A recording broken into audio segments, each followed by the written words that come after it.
evening, and welcome to the final edition of the Sports Call with Joe and Paul. I'm Paul Barquita. And I'm Joe Sarno. And we want to welcome you back. I'm going to give my partner some credit here. Joe obviously had a pretty rough injury recently in spring football practice. Joe, got to give you credit for coming on the show today. It's and definitely our last show for the semester. But so Joe, obviously we are 50 hours away officially to the NFL draft, which will happen Thursday night. And Joe, it's been a very anticipated draft. A lot of great talent, a lot of teams making a lot of different moves. So that will all get underway in Chicago tomorrow, Thursday night at 8 o'clock. So Joe, let's start out. Obviously, after the combine, we did a little bit of a mock draft, sort of. But again, that was a couple of weeks ago, almost a month ago now. Mm-hmm. And Joe, obviously the top five is definitely going to be changed. Obviously, we know Winston's probably going to be the number one pick. But Marcus Mariota now has almost reached into the top 2, Joe. So Joe's going to give you his top five for this mock draft. Like you said, the NFL draft will be on Thursday, 8 o'clock. So Joe, take it away, your mock draft. Okay, Paul, thanks for that introduction. Thank you very much. And I would just like to say I did not injure this in spring football. That's not true. I had wrestling with a shark. I won, but I don't know why Paul looks like that. That's a little weird. Yeah, that's funny. But anyway, so back to the mock draft. So at number 1, we have the Tampa Bay Buccaneers, and obviously, Paul, you hit it right on the head. Jameis Winston, going to go number 1 overall. I see no way around it, but he's the best quarterback. I think it's too much it power, too much raw talent for them to pass up, and for them to pass up and choose a guy like Marcus Mariota, who doesn't necessarily have all the talent that Jameis Winston has. Right, and the Buccaneers came out earlier when Winston declared that he was going to the draft. He said that the Buccaneers really said that he's their guy and he's going to be their guy. So that's Winston. We're number 1 now. Number 2, Tennessee Titans. Joe, who do you got? Paul, Tennessee Titans, I see a guy, Leonard Williams, Paul. I mean, a lot of teams are talking that the media is really talking Leonard Williams up and that he's not a 3-down type of guy for them. But I think the film's got to speak for itself, Paul. I mean, the way this guy uses his hands, comes off the ball 1,000 miles an hour every single time, and the guy can flat out play football, Paul. And I just think that they're coming into a new 3-4 scheme. He's going to fit in perfect at that left end spot and accompany a guy like Jarrell Casey, who had a great season last year with 10.5 sacks. Right, and again, a lot of people, Tom McShay, the ESPN guys, Mel Kiper, they've been really putting Mariota as the 2. So that's pretty interesting. So obviously we'll see how that goes down, because I know a lot of teams are trying to trade up for Marcus Mariota. The Browns, I've heard. Obviously, the Philadelphia Eagles are still not out of it, even with all the moves that they've made with Sam Bradford and all those, and obviously Tim Tebow signing was pretty excited about that. So it'll be definitely interesting to see what that number 2 pick will be. If the Titans will trade it, if they will keep it, it's gonna be very interesting. So Joe, number 3, who's you got for number 3? Well, Paul, number 3, the Jacksonville Jaguars will select.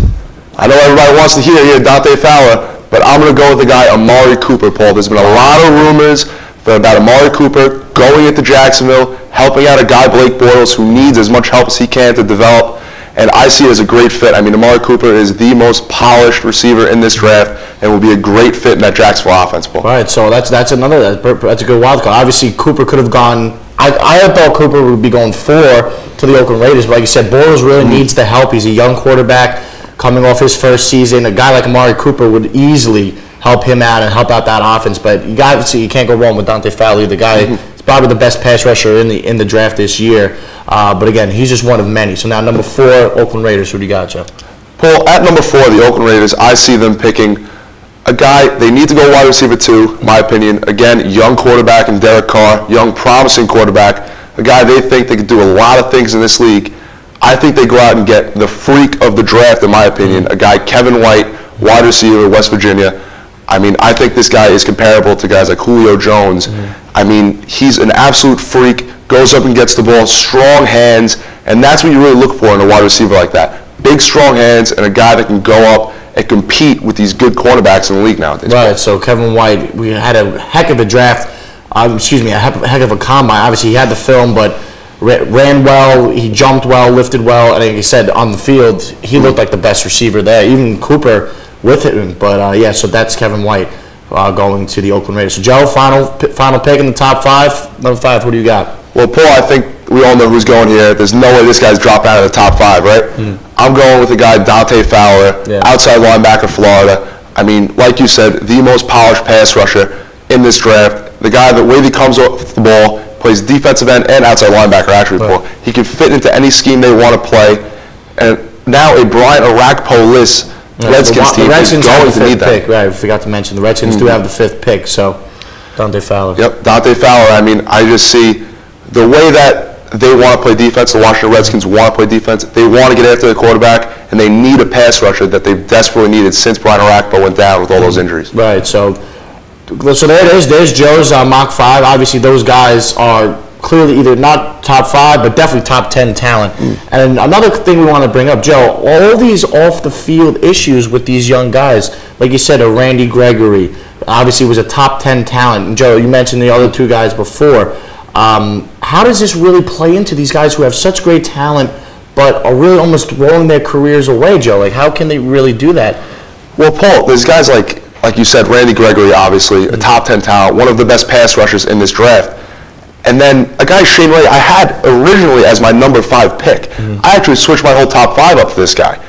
I mean, a guy, Shane Ray, them both going down for legal issues with marijuana. And then just recently, tackle from LSU, Lyle Collins, is now being apparently researched into for a murder trial. So he'll be a suspect of murder. So those are three top 10, definitely first-round type talents, Joe, and they're almost throwing their careers away. But I'm sure a team will gamble and pick up one of the 3. Hopefully the legal issues do not go into that full effect. But so hopefully for these 3 guys. So Joe, so that's what we're going to do. We're going to wrap up the NFL draft talk, like you said. The draft will be Thursday night, 8 o'clock, ESPN in Chicago. You guys should definitely check that out. But Joe, it's been a great semester. I got to say, it was a great time, and I'm glad that you came even with your broken nose. Real quick, Joe, Mayweather Pacquiao this weekend. Who do you got? I got Pacquiao, Paul. What else? Not Mayweather. So we should maybe throw some money on that. But all right, so we want to thank you to Brooke and Katie and all the other guys behind the scenes helping us out. We really enjoyed it. And we will definitely see you guys next semester. It's the Sports Call with Joe and Paul. Signing off, I'm Paul Barquita. Thanks, Paul, once again. Signing off for the last time, I'm Joe Sarno. Have a great day.